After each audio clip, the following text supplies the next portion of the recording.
ತುಂಬಿದ್ದು ಈಗ 19 ಲಕ್ಷ ಅರ್ಜಿಗೆ ಸುಮಾರು 300-400 ಕೋಟಿ ರೂಪಾಯಿ ಹಣ ಆಗ್ತದ. ಅದರೊಳಗಿಂದ ಬರೀ ಇವರಿಗೆ ಒಂದು 200-300 ಕೋಟಿ ರೂಪಾಯಿ, ಒಂದು 50-60 ಸಾವಿರ ಪಗಾರ ಮಾಡ್ರ ಅವರ ಜಗಳ ಇಲ್ಲ. ಅಂದ್ರ ನೀವೇನಾದ್ರು ಸರ್ಕಾರ ವತಿಯಿಂದ ಕೊಡ್ರಿ, ಇವ್ರನ್ನ ಪೇಮೆಂಟ್ ಮಾಡ್ರಿ, ನಮ್ಮನ್ನ ವಸೂಲಿ ಮಾಡ್ತೀರಿ, ನಮ್ಮನ್ನ ಸುಲಿಗೆ ಮಾಡ್ತೀರಿ, ನಮ್ಮ ರೊಕ್ಕ ಇವ್ರು ಕೊಡುವಾರೆ. ಇವತ್ತ 25 ವರ್ಷ ಆತ ಸರ್ವೇರಿಗೆ ವರ್ಷಕ್ಕೆ 500 ಕೋಟಿ ರೂಪಾಯಿ ರೇಟ್ ಆದ ರೊಕ್ಕ. ಅಧ್ಯಕ್ಷರೇ ಗುರುಗಳು ದೇವ್ರ ಒಂದು 15-20 ಸಾವಿರ ರೂಪಾಯಿ ಇದನ್ನೆಲ್ಲ ರೊಕ್ಕ ವರ್ಷಕ್ಕೆ ಭಾಳ ಅಂದ್ರ ನಮ್ಮ ಅಧ್ಯಕ್ಷ ಹೇಳ್ತಿದ್ದ, ರಾಜ್ಯಾಧ್ಯಕ್ಷ ವರ್ಷಕ್ಕೆ 5-7 ಕೋಟಿ ರೂಪಾಯಿ ಖರ್ಚದಾಗ ಇವ್ರನ್ನ ದಾಟಿಸಿ ಬಿಡ್ತಾರ. ಉಳಿದದ್ದೆಲ್ಲ ಏನ ಕೆಲಸ ಮಾಡಿರ್ತಕ್ಕಂಥ ಅವರು ದೇವರು. ಕಂದಾಯ ಮಂತ್ರಿ ಇವತ್ತು ಸರ್ವೆಗಳು ನಮ್ಮ ರೈತರು ಎಲ್ಲ ನಕಾಶೆ ಮಾಡಿ ವಾಟ್ನಿ ಮಾಡಿ ಇವತ್ತು ಸರ್ವೆ ಮಾಡಿ ಭೂಮಿಯನ್ನು ಅಳದ, ನಿಮ್ ಭೂಮಿ ಇಷ್ಟ ಐತಪ್ಪ, ಇಷ್ಟು ಗುಂಟೆ ಐತಿ, ಇಷ್ಟು ಎಕರೆ ಐತಿ ಅಂತ ಹೇಳಿ ಇಲ್ಲಿವರೆಗೆ ಅವ್ರ ಸೇವೆ ಮಾಡ್ಕೊಂಡು ಬಂದಿರ್ತಕ್ಕಂಥವ್ರು. ಯಾಕ ಏನ್ ದೊಡ್ಡ ವಿಷಯ ಇತ್ತ? ಇಲ್ಲಿವರೆಗೆ 25 ವರ್ಷದಿಂದ ವರ್ಷಕ್ಕಿಲ್ಲ ಅಂದ್ರು 500 ಕೋಟಿ 800 ಕೋಟಿ ಹಣವನ್ನ ನನ್ನ ರೈತ ದೇವರುಗಳ ಇವತ್ತ ಎಕರೆಗೆ 1500, 2000, 10 ಎಕರೆ ಇದ್ರೆ 20,000, 20 ಎಕರೆ ಇದ್ರೆ 70,000 ಹಣ ತುಂಬತಕ್ಕಂಥವ್ರು ನಾವು. ಅದರ ಸುಮಾರು ವರ್ಷಕ್ಕೆ 800-900 ಕೋಟಿ ರೂಪಾಯಿ ಹಣ ಆಗ್ತದೆ. 25 ವರ್ಷದಿಂದ ನೀವು ಪಗಾರ ಹೆಂಗ್ ಕೊಟ್ರಿ ಅವರಿಗೆ? ಏನ್ ರಾಜ್ಯದ ಮುಖ್ಯಮಂತ್ರಿ ಕೊಟ್ರು, ಕಂದಾಯ ಮಂತ್ರಿ ಕೊಟ್ರು, ಯಾರು ಪಗಾರ ಕೊಟ್ರಿ?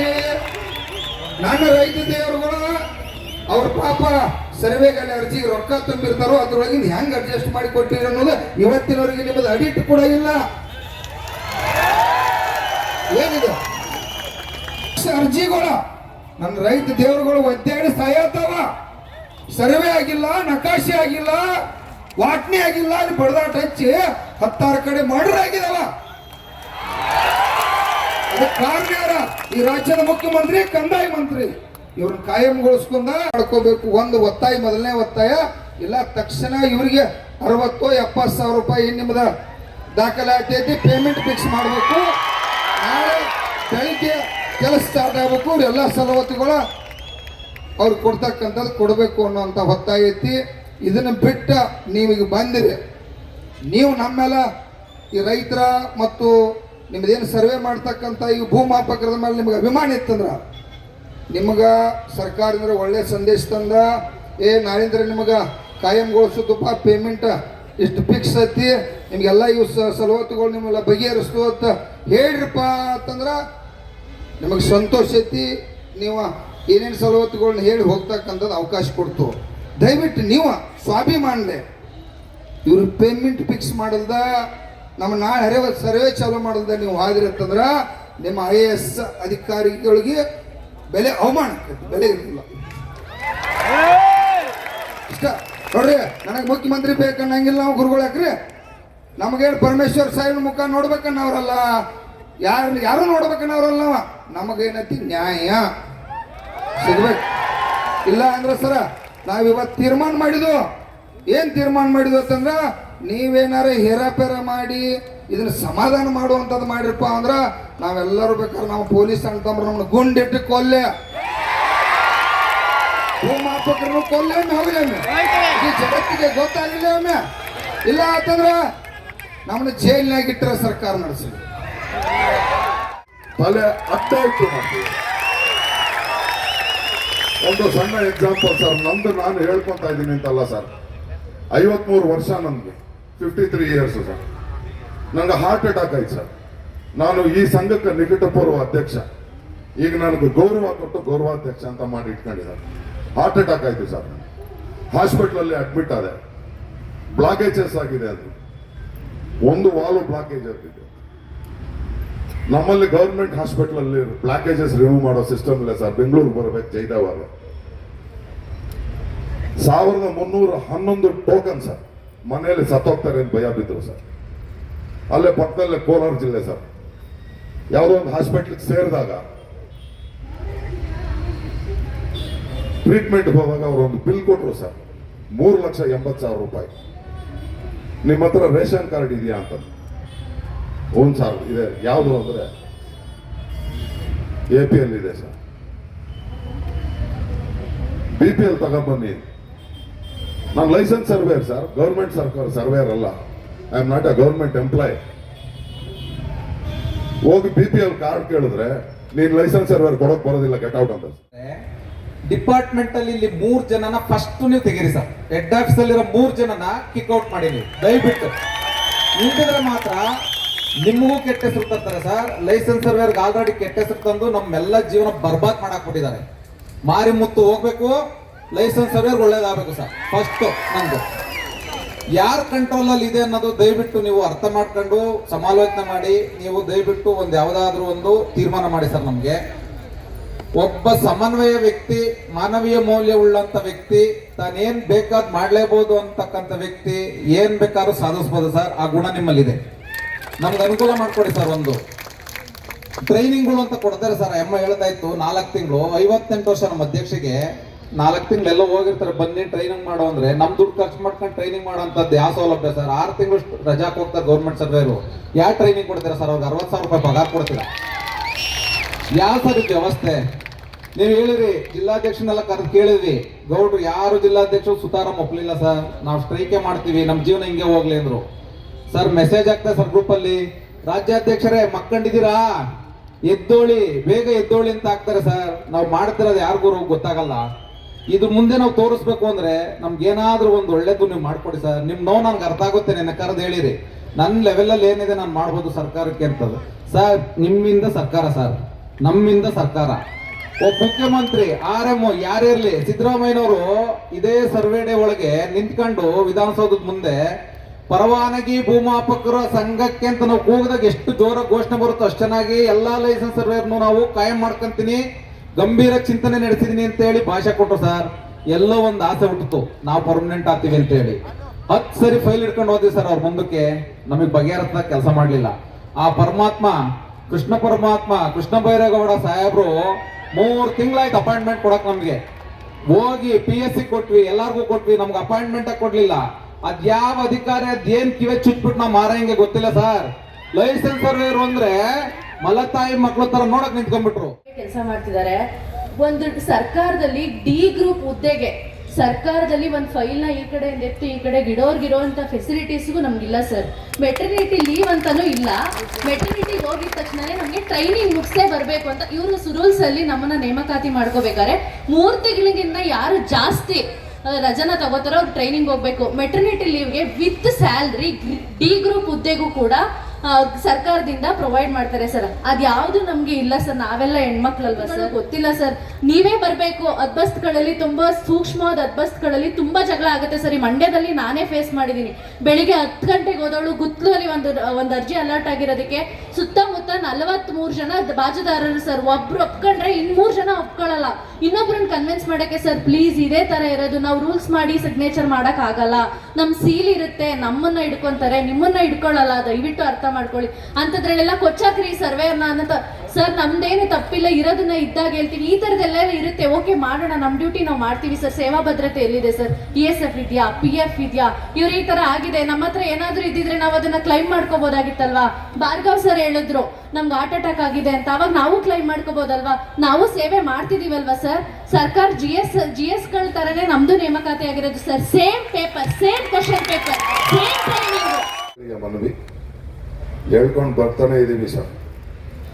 25 ವರ್ಷಗಳಿಂದ ಒಂದೇ ಸೆಂಟೆನ್ಸ್ ಅಲ್ಲಿ ನಾವು ಎಲ್ಲರೂ ರಿಕ್ವೆಸ್ಟ್ ಮಾಡ್ತಾ ಇದೀವಿ. ಕಾಲು ಹಿಡ್ದಿದ್ದಾಯ್ತು, ಇದೇ ವೇದಿಕೆಗಳಲ್ಲಿ ಕೈ ಹಿಡ್ದಿದ್ದಾಯ್ತು, ಅಳಲು ಮಾಡಿದ್ದಾಯ್ತು, ಕಣ್ಣೀರು ಇಟ್ಟಿದ್ದಾಯ್ತು, ಎಲ್ಲ ಆಯ್ತು ಸರ್. ಯಾವ ಅಧಿಕಾರಿನೂ ಸ್ಪಂದನೆ ಕೊಟ್ಟಿಲ್ಲ. ಎಲ್ಲ ಅಧಿಕಾರಿಗಳ ಬಗ್ಗೆ ಕೊಟ್ಟಿರ್ತಕ್ಕಂಥ ಏಕೈಕ ಅಧಿಕಾರಿ ನೀವು. ಅದು ಗರ್ವವಾಗಿ ನಾವು ಹೇಳ್ತೀವಿ. ಅದರಲ್ಲಿ 2ನೇ ಮಾತು, ನಮ್ದು ಏನಾಗಿದೆ ಸರ್ ಪರಿಸ್ಥಿತಿ, ನಾವು ಲೈಸೆನ್ಸ್ ಸರ್ವೇಯರ್ ಅಂದ್ರೆ ಲೈಸೆನ್ಸ್ ಅಂತ ತೆಗೆದಾಕಿದ್ರೆ ಸರ್ವೇಯರ್ ಅನ್ನೋ ಪದಾನೇ ಇದೆ ಸರ್. ನೀವು ನಿಮ್ಮ ಜೊತೆ ನಾವು ಸಭೆ ಮಾಡಕ್ ಬಂದಾಗ, ನಮ್ಮ ಅಹವಾಲನ್ನ ಕೇಳಕ್ ಬಂದಾಗ 4 ತಿಂಗಳ ಹಿಂದೆ ನೀವೊಂದು ಒಳ್ಳೆ ಮಾತು ಹೇಳಿದ್ರಿ sir. You the people license surveyors are pillars to the department. At the same you the person is pillar to our lifes ಅಂತ ನಾನು ಇದೆ. ನೀವು ಯಾವುದು ಇಲಾಖೆನಲ್ಲಿ ಒಂದು ವ್ಯವಸ್ಥಿತವಾದ ರೀತಿಯಲ್ಲಿ ಒಂದು ಅವಕಾಶ ಕೊಟ್ಟಿದ್ದೀರಾ ನಮಗೆ ಜೀವನ ಮಾಡ್ಕೊಳ್ಳೋದಕ್ಕೆ. ಒಂದು ಶಿಸ್ತಿದೆ, ಇಲಾಖೆದೇ ಆದ ಒಂದು ಶಿಸ್ತಿದೆ, ಇಲಾಖೆದೇ ಆದ ಒಂದು ತರಬೇತಿ ಇದೆ. ಇಲಾಖೆ ಜೊತೆ ರೈತರ ಜೊತೆ ನಾವು ಹೆಂಗ್ ನಡ್ಕೊಬೇಕು ಅನ್ನೋದು ಒಂದು ಸಂಸ್ಕಾರ ಇದೆ. ಈ ಸಂಸ್ಕಾರ ಕೊಟ್ಟು ಇಷ್ಟು ಸೇವೆ ಸಲ್ಲಿಸ್ಕೊಂಡು ಇಷ್ಟೆಲ್ಲ ಮಾಡಿದ್ರು ನಮ್ಮ ಕರ್ನಾಟಕದಾದ್ಯಂತ ಪ್ರತಿ ಮೂಲೆನೂ ಅಳತೆ ಮಾಡಿದ್ದೀವಿ, ಸೇವೆ ಮಾಡಿದ್ದೀವಿ. ಯೋಜನೆಗಳನ್ನ ಏನು ಕಳಿಸಿದಿರ ನೀವು ಕೊಟ್ಟಿದ್ದೀರಾ ನಮಗೆ, ಅದನ್ನೆಲ್ಲ ಸಕ್ಸಸ್ ಮಾಡಿದ್ದೀವಿ. ಇಷ್ಟೂ ಜನ ಏನು ಹಿಡಿದೆ ಇಡೀ ಕರ್ನಾಟಕದಾದ್ಯಂತ ಕಾಲಿಕ್ಕಿದ್ದೀವಿ. ಅದಕ್ಕೆಲ್ಲದಕ್ಕೂ ನಾವು ಕೇಳ್ತಾ ಇರೋದೇನೆಂದರೆ, ಏನು ನಮಗೆ ಅವತ್ತು ನೀವು ಸರ್ಕಾರಿ ಭೂಮಾಪಕರಾಗಿ ಏನು ಕೆಲಸ ತಗೊಂಡಿದ್ರೆ ಇವತ್ತು ನಾವು ಯಾವ ಸ್ಥಿತಿಲಿ ಇರ್ತಾ ಇದ್ದೋ, ಆದರೆ ಇವತ್ತು ನಮ್ಮ ಪರವಾನಗಿ ಭೂಮಾಪಕರಾಗಿ ಇವತ್ತು ಕೆಲವೊಂದು ನಿಯಮಗಳನ್ನ ತಿದ್ದುಪಡಿ ಮಾಡಿ ನಮ್ಮನ್ನು ಜೀತದಾಳುಗಳಂತ ಏನು ಮಾಡಿದ್ದೀರಾ, ಈ ಜೀತ ಮುಕ್ತಿ ಮಾಡಿ ನಮಗೆ ಸಮಾನ ಕೆಲಸಕ್ಕೆ ಸಮಾನ ವೇತನ ಅಥವಾ ಒಂದು ಬಾರಿ ವಿಶೇಷ ನೇಮಕಾತಿ ಅಡಿಯಲ್ಲಿ ನಮ್ಮನ್ನು ಸಕ್ರಮಗಳು ಮಾಡಿಕೊಳ್ಳಿ ಅಂತ ನಾವು ಸರ್ಕಾರಕ್ಕೆ ಬೇಡಿಕೊಳ್ತಿದ್ದೀವಿ.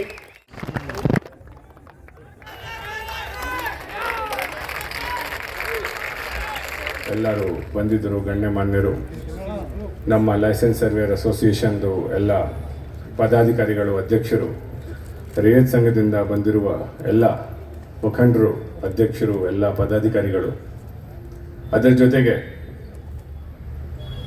ಈಗ ಲೈಸೆನ್ಸ್ ಸರ್ವೆ ಸ್ಟ್ರೈಕ್ ಇರೋದ್ರಿಂದ ಸುಮಾರು ಜನರಿಗೆ ಏನೇನು ತೊಂದರೆ ಆಗಿದೆ, ಅವರು ಕೂಡ ಬಂದಿದ್ದಾರೆ. ಅವರಿಗೆ ಮುಖ್ಯವಾಗಿ ನಮ್ಮ ಲೈಸೆನ್ಸ್ ಸರ್ವೇಯರ್ಸ್ ಎಲ್ಲ ಅಣ್ಣ ತಮ್ಮರಿಗೆ, ಅಕ್ಕ ತಂಗಿಗೆ, ಹಿರಿಯರಿಗೆ ನಾನು ನಮಸ್ಕಾರ ಹೇಳುತ್ತಾ, ಈಗ ಎಲ್ಲರೂ ಮಾತಾಡಿದ್ದಾರೆ, ಭಾಳ ಚೆನ್ನಾಗಿ ಮಾತಾಡಿದ್ದಾರೆ.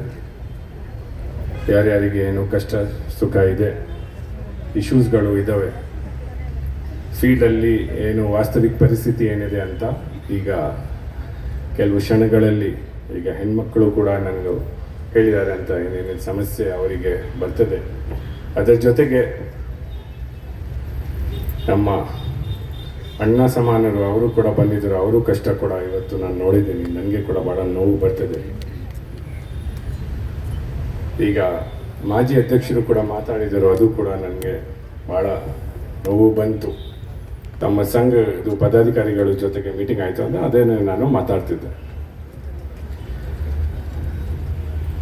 ನಾನು ಆವಾಗನೇ ಕೂಡ ಅದನ್ನೇ ಹೇಳಿದ್ದೆ, ಡೇ 1 ನಮ್ಮ ಹಂತದಲ್ಲಿ ಏನು ಮಾಡೋಕ್ಕೆ ಸಾಧ್ಯ ಇರ್ತದೆ ನಾವು ತಾತ್ಕಾಲಿಕವಾಗಿ ನಾವು ಮಾಡಿಸ್ತೀವಿ. ಫೈಲ್ ಕೂಡ ಸರ್ಕಾರ ಹಂತದಲ್ಲಿ ತೀರ್ಮಾನ ಏನಾಗಬೇಕು, ಸರ್ಕಾರಕ್ಕೆ ಕೂಡ ಫೈಲ್ ಕೂಡ ಕಳಿಸ್ತೀನಿ, ಅದು ಕೂಡ ಕಳಿಸಿದೆ ನಾನು, ಅದು ನಿಮ್ಮ ಎಲ್ಲರಿಗೆ ಗೊತ್ತಿರಬಹುದು. ಈಗ ಒಂದು ಇನ್ಶೂರೆನ್ಸ್ದು ಒಂದು ಸಂದರ್ಭ ಬಂತು. ಫಸ್ಟ್ ಮೀಟಿಂಗ್ ಯಾವಾಗ ಆಯಿತು, ಜನವರಿ ತಿಂಗಳಲ್ಲಿ ಆಯಿತು ಬಹುಶಃ, ನಾನು ಜಾಯಿನ್ ಮಾಡಿದ ಮೇಲೇ ಅದು ಮೀಟಿಂಗ್ ಆಯಿತು. ಆವಾಗನೇ ಕೂಡ ಹೇಳಿದೆ ಅಂತ, ಅದು ಇಮಿಡಿಯೇಟ್ಲಿ ಅದು ಸೊಲ್ಯೂಷನ್ ನಿಮಗೆ ಕೊಡಿಸ್ತೀನಿ. ಆ ಸಂದರ್ಭಗಳಲ್ಲಿ ನ್ಯಾಷನಲೈಸ್ ಬ್ಯಾಂಕ್ಗೆ ಮಾತಾಡಿ ಒಂದು ಇನ್ಶೂರೆನ್ಸ್ ಎಲ್ಲರಿಗೆ ನಾವು ತಲುಪಬೇಕಂದ್ರೆ ಒಂದು ವ್ಯವಸ್ಥೆ ಮಾಡಿದ್ದೀನಿ. ಈಗ ಎಲ್ಲರದ್ದು ಬ್ಯಾಂಕ್ ಅಕೌಂಟ್ ಒಂದೇ ಬ್ಯಾಂಕಲ್ಲಿ ಮಾಡಿಕೊಂಡು ಅವರಿಗೆ ತಮ್ಮೆಲ್ಲರಿಗೆ ಒಂದು ಇನ್ಶೂರೆನ್ಸ್ ಕೂಡ ಬರ್ತದೆ. ಅದು ಕೂಡ ನಾನು ವ್ಯವಸ್ಥೆ ಆಲ್ರೆಡಿ ಮಾಡಿಕೊಂಡಿದ್ದೀನಿ. ಎರಡನೇ ಮುಖ್ಯ ವಿಷಯ ಬಂತಂದರೆ ಟೈಮ್ಲಿ ಪೇಮೆಂಟ್ ಸಿಗೋದಿಲ್ಲ. ಅವರು ಕೂಡ ಹೇಳಿದ್ದಾರೆ, ಮತ್ತು ಅದು ಬೇಡಿಕೆಗಳಲ್ಲಿ ಕೂಡ ಹೇಳಿದರು, ಮನವಿಗಳಲ್ಲಿ ಕೂಡ ಹೇಳಿದರು ಅಂತ. ಅದನ್ನು ಕೂಡ ಒಂದು ಈಗ ಏನು ಹೇಳಿದ್ರು ಅಂದರೆ ಅವರು ತಮ್ಮ ಆದ ತಕ್ಷಣ ಇಮಿಡಿಯೇಟ್ಲಿ ಪೇಮೆಂಟ್ ಇನಿಷಿಯೇಟ್ ಆಗಬೇಕು, ಅದು ಕೂಡ. ಮತ್ತು ಒಂದು ತಿಂಗಳಿಗೆ ಒಂದು first week of next month ಅಂದರೆ ಜೂನ್ ತಿಂಗಳದ್ದು ಅದು ಸ್ಯಾಲರಿ 5ನೇ ಅಥವಾ 6ನೇ ಜುಲೈ ಒಳಗಡೆ ತಮ್ಮೆಲ್ಲರಿಗೆ ಬ್ಯಾಂಕ್ ಅಕೌಂಟ್ ಮುಖಾಂತರ ತಲುಪಬೇಕಂದ್ರೆ ಒಂದು ಸಿಸ್ಟಮ್ ಕೂಡ ನಾವು ಆಲ್ರೆಡಿ ಪ್ರಿಪೇರ್ ಮಾಡಿದ್ದೀನಿ. ಯಾಕೆಂದರೆ ಡಿಲೇ ಆಗಬಾರ್ದು. ಅದು ಫಿಕ್ಸ್ ಆದರೆ 23ಕ್ಕಿಂತ ಜಾಸ್ತಿ ಫೈಲ್ಸ್ ಆಲ್ರೆಡಿ ಇದ್ದಾವೆ, ತಮ್ಮೆಲ್ಲರಿಗೆ ಗೊತ್ತಿರುತ್ತೆ. 25 ಫೈಲ್ ಕೂಡ ಮಾಡಿದ್ದೀರ ಅಂದರೆ 50,000 ಪ್ರತಿ ತಿಂಗಳಿಗೆ ನಮಗೆ ಸಿಗುತ್ತೆ.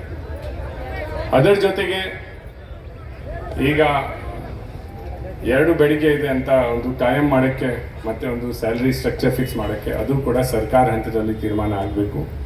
ಅದು ನಮ್ಮ ಹಂತದಲ್ಲಿ ಆಗಲ್ಲ, ಆಲ್ರೆಡಿ ತಿಳಿಸಿದ್ದೀನಿ.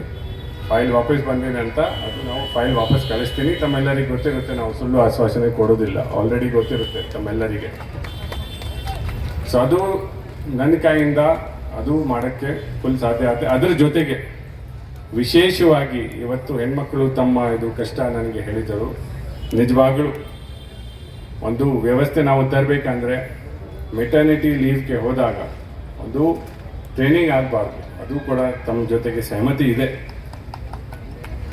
ಅದರ ಜೊತೆಗೆ ಈಗ ನಮ್ಮ ಕಾನೂನು ಪ್ರಕಾರ ಏನು ಬೆನಿಫಿಟ್ ಸಿಗಬೇಕಂದ್ರೆ ನಮ್ಮ ಲೈಸೆನ್ಸ್ ಸರ್ವಿಸ್ಗೆ ಕೂಡ ಸಿಗಬೇಕು. ಅದು ನಿಜಾನೇ, ಅದು ನಮಗೆ ಫಸ್ಟ್ ಟೈಮ್ ಈ ಬೇಡಿಕೆಗಳು ಬಂದಿದೆ. ಈಗ ಸುಮಾರು ಮೀಟಿಂಗ್ಗಳಲ್ಲಿ ಇದು ಇಶ್ಯೂ ರೇಸ್ ಆಗಿಲ್ಲ. ಸೊ ತಮಗೆ ಧನ್ಯವಾದಗಳು, ತಾವು ಈ ಇಶ್ಯೂವನ್ನು ರೇಸ್ ಮಾಡಿದ್ದೀರಾ ಅಂತ. ತಕ್ಷಣಕ್ಕಾಗಿ ಅದು ನಾವು ಜಾರಿ ಮಾಡಿಸ್ತೀವಿ. ಅದ್ರ ಜೊತೆಗೆ